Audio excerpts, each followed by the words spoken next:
मैं जानता हूं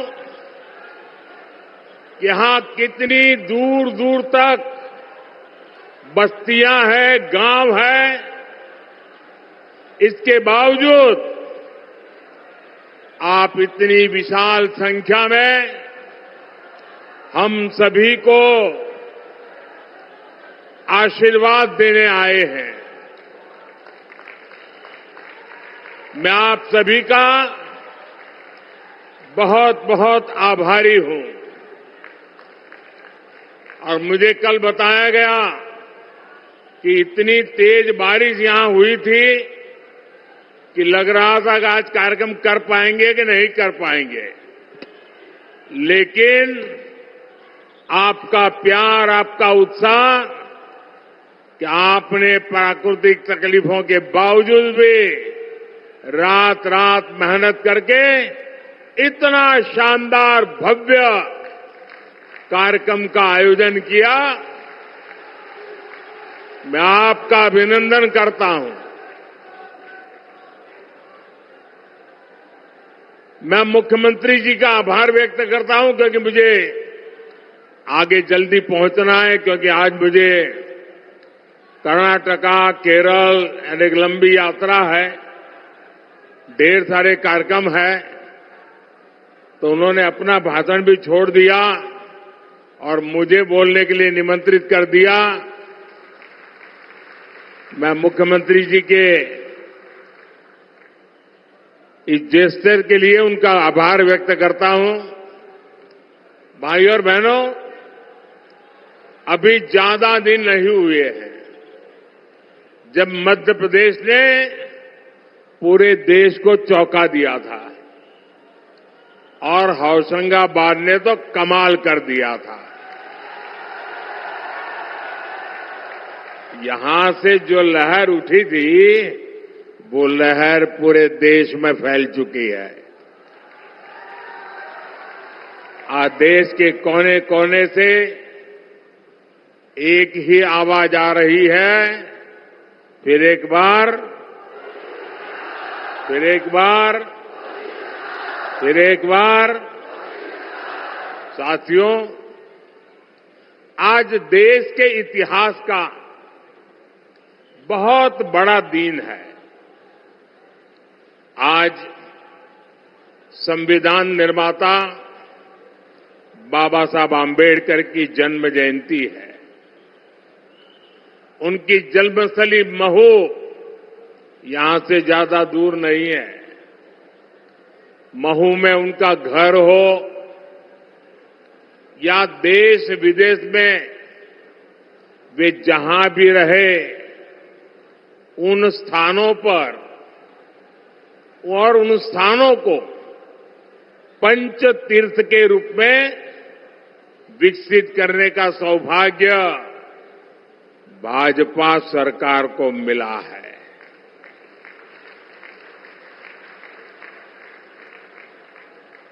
जो सम्मान कांग्रेस पार्टी ने उनको कभी नहीं दिया, वो सम्मान करने का सौभाग्य हमें मिला है। और कांग्रेस जैसी पार्टियों ने हमेशा बाबा साहब को अपमानित करने का ही काम किया है। बाबा साहब ने जो संविधान बनाया है, उसके कारण ही आज गरीब मां का ये बेटा मोदी आपसे तीसरी बार सेवा का आशीर्वाद मांग रहा है।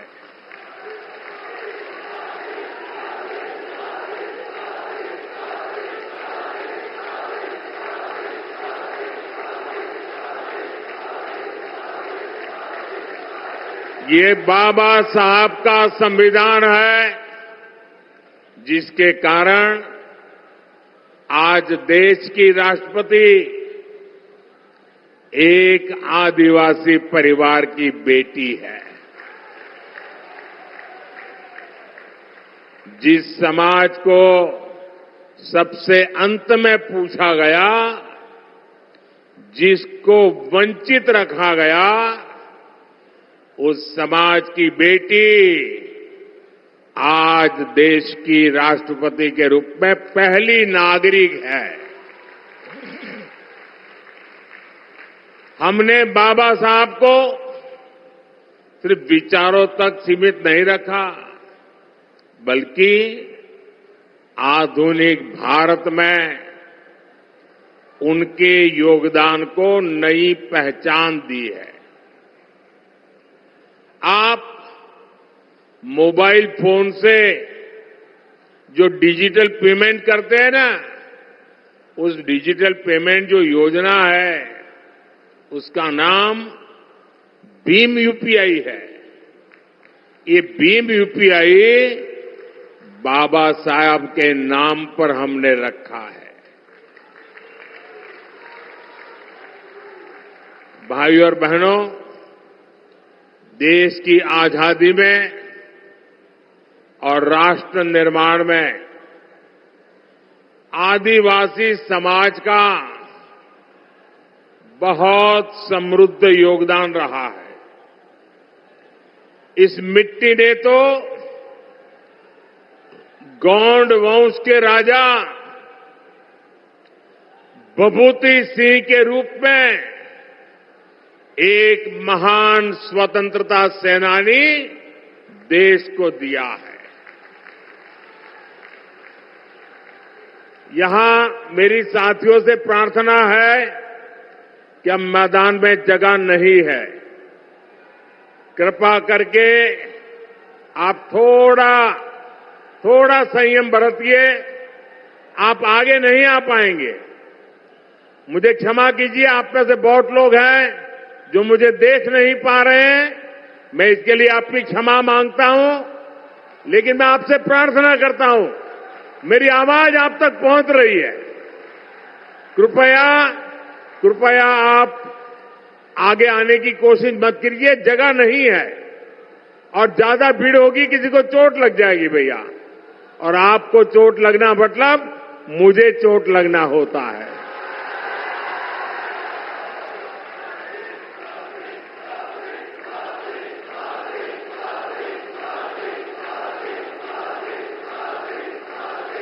साथियों, कांग्रेस ने आदिवासी समाज के योगदान को कभी भी स्वीकार नहीं किया। भगवान बिरसा मुंडा के जन्म दिवस को राष्ट्रीय जनजातीय गौरव दिवस के रूप में घोषित करने का सौभाग्य भी बीजेपी की सरकार को मिला है। साथियों, कमाल देखिए, आजादी के अनेक दशक तक कांग्रेस के एक ही परिवार ने सीधे या रिमोट कंट्रोल से सरकार चलाई है।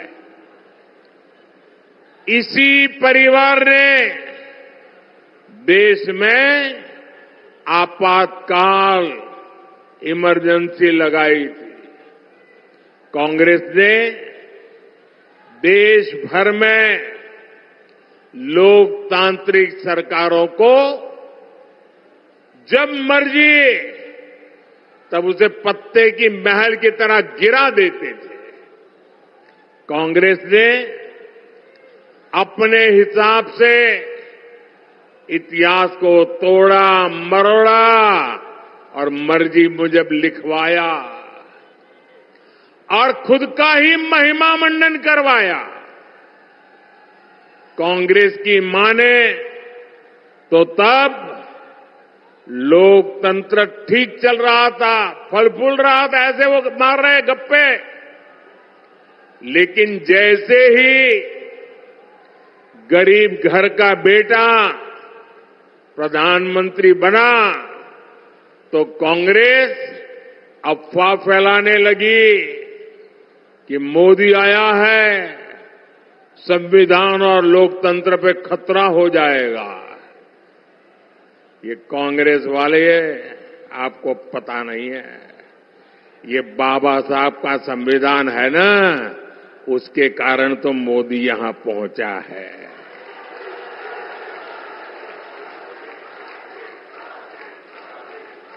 अब तो कांग्रेस का शाही परिवार धमकी दे रहा है, मोदी तीसरी बार प्रधानमंत्री बना तो देश में आग लग जाएगी।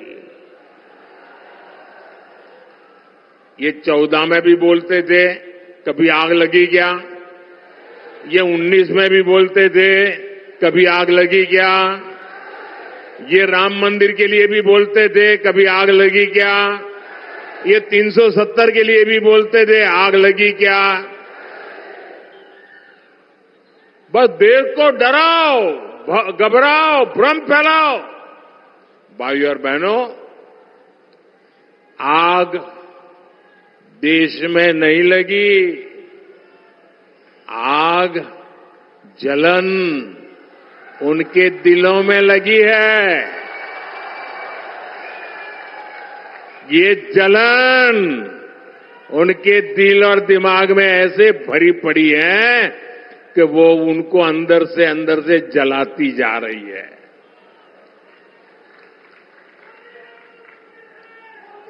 और ये जलन भी मोदी के कारण नहीं है, ये जलन 140 करोड़ देशवासियों का मोदी के प्रति प्रेम के कारण है।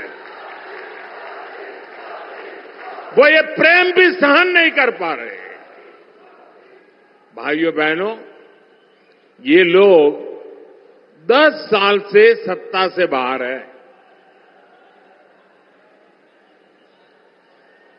10 साल में ऐसे छटपटा रहे हैं जैसे उनका सब कुछ लूट गया, उनकी भावी पीढ़ियों का ही जैसे लूट गया। और कांग्रेस वाले अगर यही कारनामे करते रहेंगे ना, उनका तौर तरीका यही रहेगा, तो ये जलन उनको इतनी जला देगी कि देश आगे कभी मौका देने को तैयार नहीं होगा। और इसका कारण साफ है, आप दुनिया की स्थिति देख रहे हैं। युद्ध हो, अराजकता हो, अनिश्चितता की स्थिति, चारों तरफ एक धुंधला वातावरण बन गया है, आशंका का वातावरण बन गया है। हर कोई भय के साए में दुनिया में रह रहा है। कब क्या होगा, कौन सी मुसीबत आएगी, दुनिया थर-थर कांप रही है। ऐसी दुनिया के लिए एक मजबूत और शक्तिशाली भारत बहुत जरूरी है। भारत आज और अधिक मजबूत होना चाहिए कि नहीं होना चाहिए? आज भाजपा भारत की सेवा में इसलिए लगा है क्योंकि भारत मजबूत बने, भारत सशक्त बने। अब मुझे बताइए, ये काम क्या एक अस्थिर, कमजोर, भ्रष्ट, स्वार्थी नेताओं का इंडी गठबंधन मजबूती का काम कर सकता है क्या? देश को मजबूत बना सकता है क्या?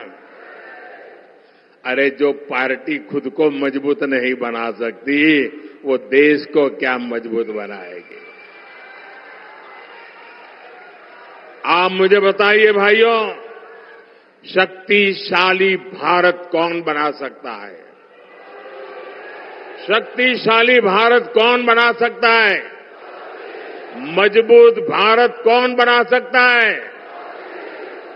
सामर्थ्यवान भारत कौन बना सकता है?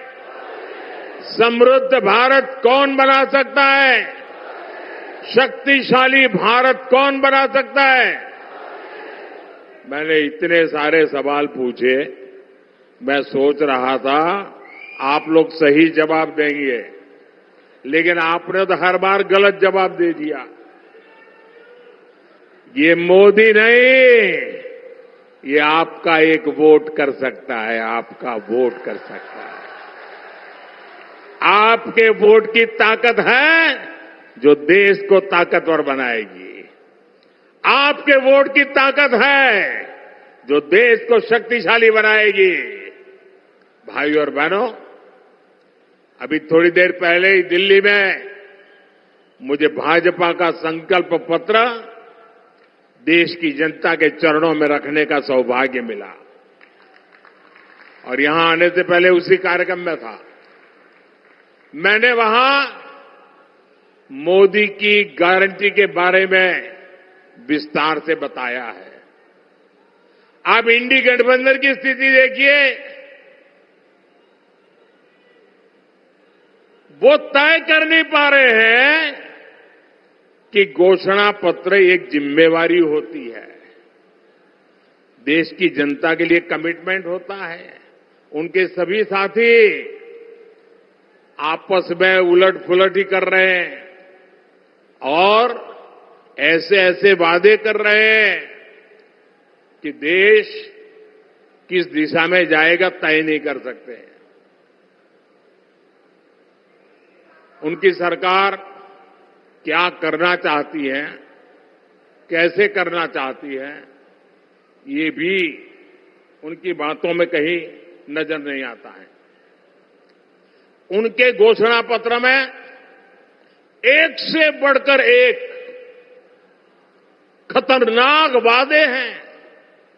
अब देखिए, उनका एक साथी का घोषणा पत्र कहता है कि देश को आर्थिक रूप से दिवालिया बनाने वाला घोषणा पत्र उनका है। एक एक लाइन ऐसी है। एक उनके साथी का घोषणा पत्र कहता है कि भारत से परमाणु हथियार खत्म कर देंगे। बताइए भैया, कोई देश ऐसा सोचेगा क्या? परमाणु हथियार आज के युग में भारत को जरूरी है कि नहीं है? भारत की ताकत के लिए, भारत की रक्षा के लिए परमाणु हथियार होना चाहिए कि नहीं होना चाहिए हमारे पास? जब दुश्मनों के पास इतनी ताकत हो और हम ये कह रहे हैं कि हम परमाणु हथियार नष्ट कर देंगे, ये किसकी भलाई के लिए बोल रहे हो भाई? ऐसा वादा कर रहे हैं लोग, क्या वो देश की रक्षा कर सकते हैं? जैसी घातक इनकी सोच है, वैसा ही घातक उनका घोषणा पत्र है। साथियों, भाजपा का संकल्प पत्र मोदी की गारंटी के रूप में आपके सामने है। गांव हो या शहर, सरकार हर गरीब का पक्के घर का सपना पूरा करेगी, ये मोदी की गारंटी है। अच्छा, मेरा एक काम करोगे आप लोग? करोगे? हाथ ऊपर करके बताओ, करोगे? देखिए, इस बार चुनाव में आप जहां भी जाए तो आप सभी लाभार्थियों को मिलेंगे। हो सकता है एक गांव में 30-40 लोगों का घर बन गया हो, लेकिन अभी भी 1-2 लोग छूट गए हो। उनको जाकर के बताना कि मोदी की गारंटी है, जिनका काम छूट गया है वो आने वाले दिनों में वो लाभ उसको भी मिलेगा। ये कह दोगे उनको? भाजपा आने वाले समय में 3 करोड़ नए घर बनाने का हमने संकल्प लिया है। दिव्यांग साथियों को भी आवास योजना का लाभ मिलेगा। यहां होशंगाबाद के किसानों को करीब 400 करोड़ रुपए पीएम किसान सम्मान निधि के मिले हैं।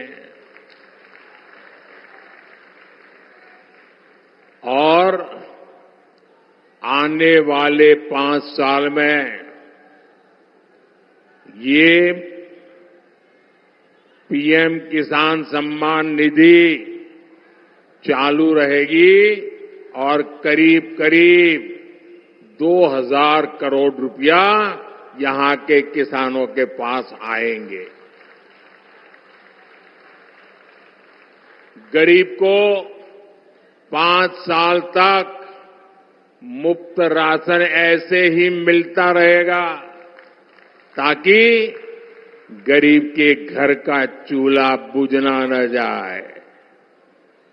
गरीब को 5 लाख रुपए तक का मुफ्त इलाज ये भी चालू रहेगा। ये भी मोदी की गारंटी है। लेकिन ऊपर से हमने आज एक और गारंटी दी है। हमने कहा है किसी भी समाज का, किसी भी आर्थिक शक्ति वाला, गरीब हो, मध्यम वर्ग हो, उच्च मध्यम वर्ग हो, सुखी हो, समृद्ध हो, 70 साल की ऊपर का कोई भी माता पिता को अब 5 लाख रुपए तक बीमारी की जिम्मेवारी ये उनका बेटा मोदी उठाएगा। और उनको लाभ होगा इतना नहीं, जो आज 25, 30, 35 साल के हैं ना, उन पर का बोझ मोदी उठा लेगा। वो जीवन में सुख चैन के लिए प्रगति के रास्ते पर बढ़ पाएंगे। आप कल्पना कर सकते हैं ये कितनी बड़ी सुविधा देश के बुजुर्गों को मिलने जा रही है। साथियों, मोदी ने 3 करोड़ बहनों को लखपति दीदी बनाने की गारंटी दी है। इतनी सारी दीदी मुझे दिख रही है सामने। ये मोदी की गारंटी है। मुझे आशीर्वाद दीजिए। 3 करोड़ को मैं लखपति बनाना चाहता हूं। इतनी बड़ी तादाद में माताएं बहनें यहां आई है। ये आपके आशीर्वाद मेरे उस संकल्प को जरूर पूरा करेंगे। अब बीजेपी ने संकल्प पत्र में ठाना है कि मुद्रा योजना के तहत बिना गारंटी का लोन जो पहले 10 लाख तक था उसे अब 20 लाख कर दिया जाएगा। अब हर परिवार का नौजवान, हर परिवार की युवा बेटी अगर अपना कोई कारोबार करना चाहती है तो मोदी आपके साथ खड़ा रह जाएगा। इससे मध्य प्रदेश के हमारे गरीब, दलित, आदिवासी और ओबीसी समाज के युवाओं को, हमारी बेटियों को बहुत बड़ी मदद मिलेगी। यहां पर्यटन आधारित रोजगार की बहुत संभावनाएं हैं। इसके कारण इन नौजवानों को बहुत बड़ा अवसर मिलेगा। छोटा गेस्ट हाउस बनाना हो, होम स्टे बनाना हो, छोटा ऑटो रखना है, टूरिस्टों के लिए जरूरी चीजें खड़ी करनी है। आप कल्पना कर सकते हैं नौजवानों के लिए कितने सारे अवसर लेकर के भाजपा का संकल्प पत्र आया है। सरकार होम स्टे के लिए जो आर्थिक मदद देगी उसका बड़ा लाभ यहां इस क्षेत्र की आदिवासी महिलाओं को भी मिलेगा। बहुत बड़ी संख्या में हमारे साथी ऑटो, ट्रक, टैक्सी ड्राइवर हैं। ऐसे साथियों को ई श्रम पोर्टल पर रजिस्टर किया जाएगा। मकसद यही है कि उनको भी बीमा और दूसरी कल्याणकारी योजनाओं का लाभ मिले। साथियों, 2025 में भगवान बिरसा मुंडा की 150वीं जन्म जयंती है। बीजेपी ने संकल्प लिया है कि 2025 वर्ष को जनजातीय गौरव वर्ष के रूप में मनाया जाएगा। आदिवासी कला संस्कृति से जुड़ी विरासत को समृद्ध करने के लिए फंड बढ़ाया जाएगा।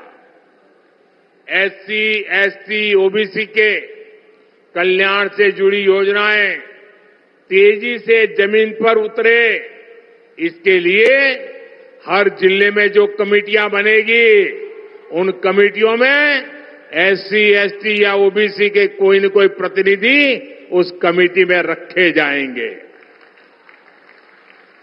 एकलव्य मॉडल स्कूलों की संख्या 750 तक पहुंचाने के लिए तेजी से काम किया जाएगा। जनजातियों में भी पिछड़ी जनजातियों के लिए 24,000 करोड़ रुपए की पीएम जनमन योजना पर पहले से ही काम चल रहा है। मोदी के तीसरे कार्यकाल में इसे भी तेज गति से पूरा किया जाएगा। इन प्रयासों से मध्य प्रदेश के हमारे एससी, एसटी, ओबीसी समाज को आगे बढ़ने में बहुत मदद मिलेगी। भाइयों और बहनों, मोदी की गारंटी वहां से शुरू होती है। मोदी की गारंटी वहां से शुरू होती है जहां दूसरों से उम्मीद खत्म हो जाती है।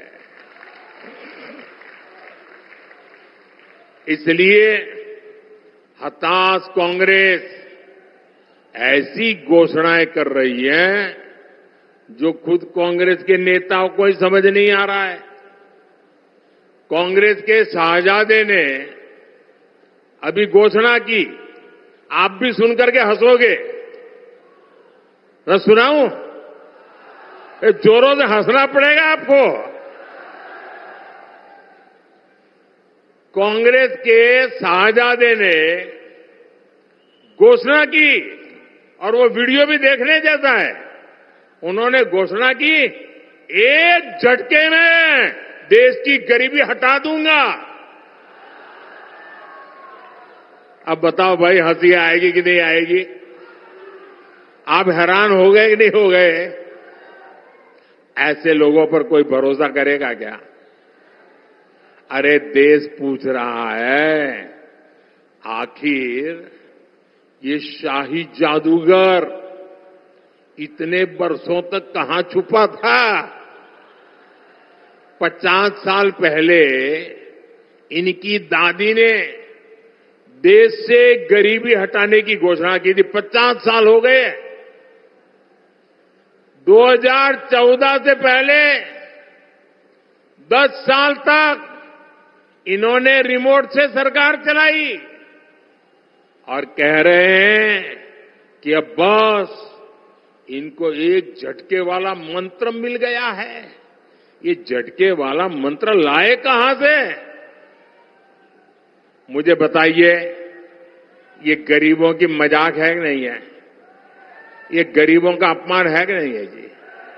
ये झटके से गरीबी दूर होती है क्या? ये क्या बोल रहे हैं जी? उन पर कोई भरोसा करेगा क्या? ऐसे दावे करते हैं और इसी के कारण ये हंसी के पात्र बन जाते हैं। देश उनको गंभीरता से नहीं लेता है। भाइयों बहनों, आपने मुझे बहुत निकट से देखा है। दिन रात मैं क्या कर रहा हूं, क्यों कर रहा हूं, कैसे कर रहा हूं, किसके लिए कर, सब बराबर देखा है ना मुझे। लगातार आप देख रहे हैं ना। आपको विश्वास हो गया है कि मोदी का अपना कोई सपना नहीं है। मोदी के लिए तो आपका सपना ही ये मोदी का संकल्प है।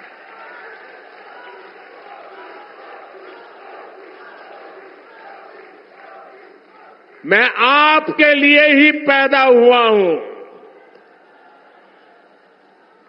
आप सभी, ये पूरा देश मेरा भारत ही मेरा परिवार है।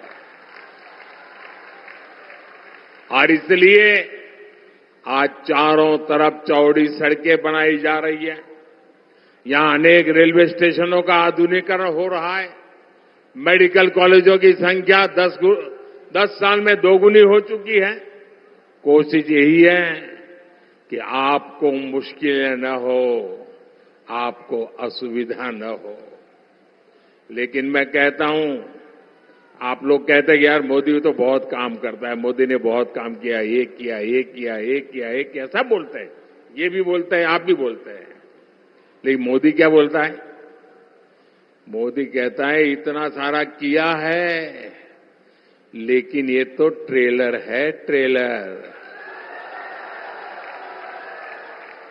अभी तो मुझे बहुत कुछ करना है, बहुत कुछ करना अभी बाकी है। देश को, मध्य प्रदेश को हमें और नई ऊंचाई पर ले जाना है। हम अन्नदाता को ऊर्जादाता और उर्वरक दाता दोनों बनाना चाहते हैं। बिजली का बिल 0 हो, इतना ही नहीं, बिजली से कमाई भी हो आपको। इसके लिए पीएम सूर्य घर मुफ्त बिजली योजना हम आपके घर घर पहुंचाने के लिए काम करना चाहते हैं। सौर ऊर्जा, जैविक खाद और इथेनॉल उत्पादन में एमपी के होशंगाबाद के किसान भी नंबर 1 पर पहुंचे, इसके लिए हम काम करने वाले हैं। दालों में आत्मनिर्भरता और मोटे अनाज यानी श्री अन्न को दुनिया को बाजारों तक पहुंचाना, ये मोदी की प्राथमिकता है। मैं मोहन जी और उनकी सरकार की भी प्रशंसा करूंगा। वो ईमानदारी से यहां आपको दी हुई गारंटियां पूरा करने में जुटे हैं।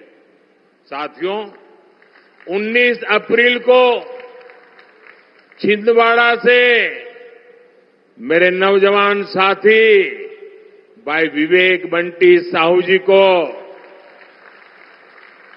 और 26 अप्रैल को होशंगाबाद से हमारे किसान नेता, मेरे साथी दर्शन सिंह चौधरी जी को प्रचंड बहुमत से विजयी बनाना है।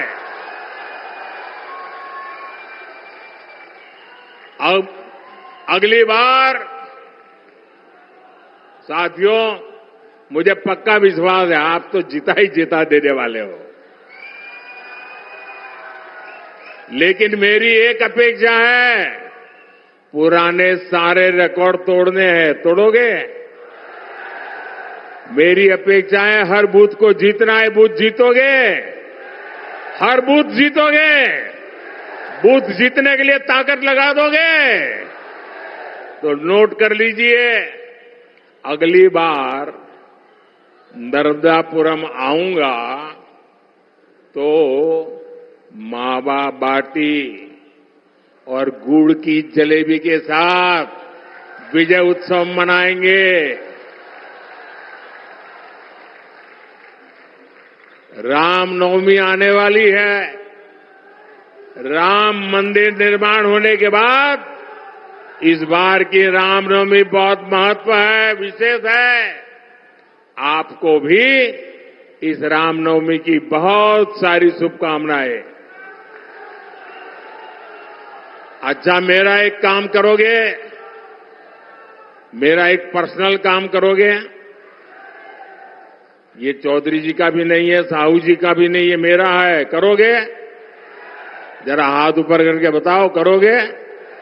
हर कोई करेगा? अच्छा, एक काम करना, जब अपने गांव जाएंगे, मोहल्ले में जाएंगे, तो अड़ोस पड़ोस के सभी परिवारों में जाकर के कहना कि हमारे मोदी जी होशंगाबाद आए थे, उन्होंने आपको राम राम कहा है। मेरा राम राम पहुंचा देंगे, मेरा राम राम पहुंचा देंगे, पक्का पहुंचा देंगे। बोलिए भारत माता की